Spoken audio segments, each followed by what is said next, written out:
আসসালামু আলাইকুম। খুব শীঘ্রই প্রাথমিক বৃত্তি পরীক্ষা 2025 এর ফলাফল প্রকাশিত হতে যাচ্ছে।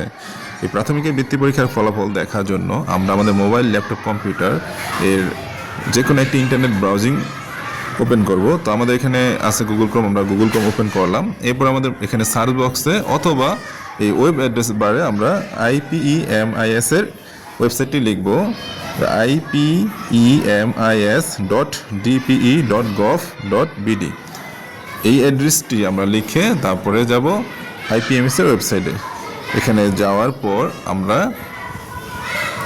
এখানে মোবাইলে 3টা দাগ দেওয়া ডান পাশে মেনু থাকবে, আর হচ্ছে কম্পিউটারের মেনুটি থাকবে জাস্ট এই যে এরকম। এই যে কম্পিউটার মেনুটি চলে আসছে আমাদের। এখান থেকে দেখেন ফলাফল নামে একটি অপশন আছে, এই ফলাফল অপশনে যেয়ে আমরা ফলাফল দেখতে পারবো। তো ফলাফল অপশনে ক্লিক করলে এখানে লেখা দেখাবে যে প্রাথমিক বৃত্তি পরীক্ষা।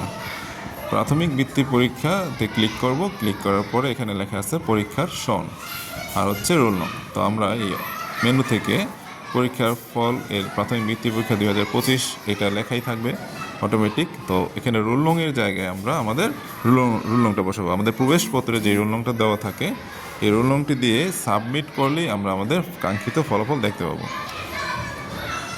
আর যদি আমরা মোবাইলে অন করি তখন মোবাইলে আবার ডান পাশে 3টা বার দেওয়া থাকে, সেখান থেকেও অন করলেই হয়ে যায়। আশা করি আমরা খুব সহজেই বৃত্তি পরীক্ষার ফলাফল এখান থেকে দেখতে পারবো।